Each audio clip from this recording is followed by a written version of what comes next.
நீங்கள் எல்லாருமே good bad ugly இந்த படம் பார்த்துருப்பீங்க. அஜித் சாரோட ஒய்ஃப் மாதிரியே ஒரு ஏஐ பேசும் இல்லையா?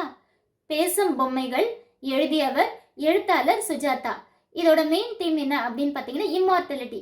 அதாவது நம்ம இறந்துட்டா கூட நம்மளோட தாட்ஸ் இந்த உலகத்தில் உயிர் வாழணும் அப்படின்ட்டு. எப்படி அப்படின்னா நம்மளோட தாட்ஸ் எல்லாம் ஒரு பொம்மைக்குள்ளே வச்சு அதுக்கு நம்மளோட வாய்ஸையே கொடுத்து அதை உயிரோடு இருக்க மாதிரி வைக்கிறது தான். ஓகே, இது எப்படி பண்ணுவாங்க அப்படின்னா நம்மளோட பிரெயினில் இருக்க எல்லா தாட்ஸையும் டவுன்லோட் பண்ணுவாங்க. டவுன்லோடிங் ப்ராசஸ் அப்படின்றதான். இதில் என்ன அப்படி தப்பு அப்படின்னா பண்ணலாங்க, ரிசர்ச் பண்ணலாம். ஆனால் நம்மளோட பெர்மிஷன் இல்லாமல் பண்ணக்கூடாது இல்லையா? அதே மாதிரி தான் இதில் என்ன நடக்கும் அப்படின்னு பார்த்தீங்கன்னா 2 டாக்டர்ஸ் இருப்பாங்க, சாரங்கபாணி, நரேந்திரநாத். இந்த கம்பெனிக்கு மாயா அப்படின்னு ஒருத்தர் வேலைக்கு போவாங்க. அவங்க இந்த ரிசர்ச் சென்டருக்கு போகும்போது அங்கே என்னதான் நடக்குது அப்படின்ற டீட்டெயிலாம் தெரியாமையே எல்லா அக்ரிமெண்ட்ஸ்லேயும் சைன் பண்ணிடுவாங்க.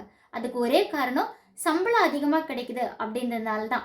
அப்போ மாயாவை பார்த்தோன்னா அங்கே இருக்கவங்களுக்கு எல்லாமே ஒரே ஹாப்பி. ஓகே, ஒன்று நாங்களாம் டக்குன்னு செலக்ட் பண்ணுறோம், உன்னோட சர்டிஃபிகேட்ஸ்லாம் எதுவும் தேவையில்லை அப்படின்னு சொல்லிடுறாங்க. அதுக்கு காரணம் என்ன அப்படின்னா அவங்க அக்கா அங்கே ஆல்ரெடி ஒர்க் பண்ணியிருக்காங்க. அவங்களோட நேம் மேனகா. ஆனால் இப்போ அவங்க அமெரிக்காவில் செட்டில் ஆகியிருக்காங்க. பாதியிலே இந்த வேலை வேணாம் அப்படின்னு சொல்லிட்டு ஒருத்தர் மேரேஜ் பண்ணிட்டு போயிருக்காங்க.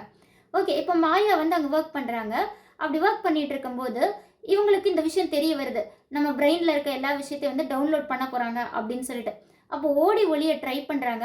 அப்படி ட்ரை பண்ணும்போது அவங்களுக்கு ஒரு அதிர்ச்சி காத்துட்ருக்கு. என்ன அப்படின்னா அவங்க சிஸ்டர் மேனகா மாதிரியே ஒரு பொம்மை. அப்போ பேசுகிறாங்க அந்த டாக்டர்ஸ், ஹலோ மேனகா அப்படின்னு சொல்லி பேசுகிறாங்க.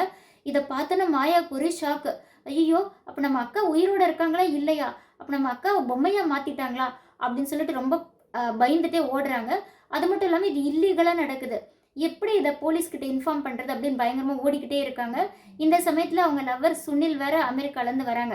அப்போது மாயா அவங்க அந்த கூட்டத்துலேருந்து எஸ்கேப் ஆவாங்களா, இல்லை அவங்க பிரெயினில் இருக்க விஷயத்தில் டவுன்லோட் பண்ணுவாங்களா, அவங்களோட வாய்ஸ் மாதிரி அவங்க பேரண்ட்ஸை வச்சு ஏமாற்றுவாங்களா, இதெல்லாம் நடக்குமா, மேனகாவுக்கு உண்மையாக என்னதான் ஆச்சு? இந்த மாதிரி ட்விஸ்ட் அண்ட் டர்ன்ஸோட இந்த நாவலை ரொம்ப அழகாக கொண்டு போயிட்டே இருப்பாங்க. ஒரு இடத்துல கூட ஸ்லோவாகாதுங்க. ஸ்டார்டிங் ஒரு 20 பேஜஸ் மட்டும் கொஞ்சம் டல்லாக இருக்கும்.